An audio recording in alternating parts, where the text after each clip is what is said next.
Careful with that wind on the road also. And even though the coast and the valleys aren't under that wind advisory right now, the area could still see some gusts anywhere from 20 to 40 miles an hour. And with that comes the risk of downed trees, something the county has already been dealing with after the recent holiday storms. ABC 10 News reporter Olivia Gonzalez-Britt live with us this morning. And Olivia, we are at risk of seeing more things like the image behind you right there. Yep, this is what can happen. Good morning, Jared and Mel. This is a eucalyptus tree that fell at Canyon Side Park this week. What caused it to fall down was that a fungus was living inside of the trunk and at the base, and that was weakening it from the inside out.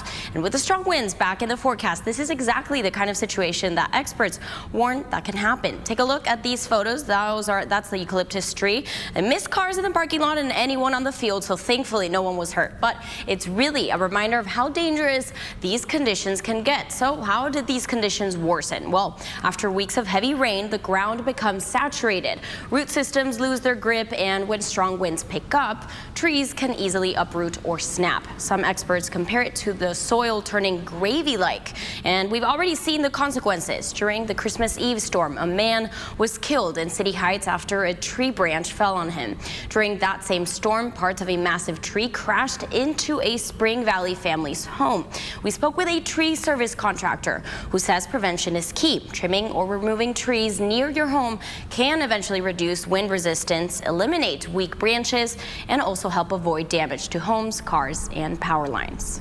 Sometimes, because it looks pretty healthy, but sometimes in the inside is hollow, the tree.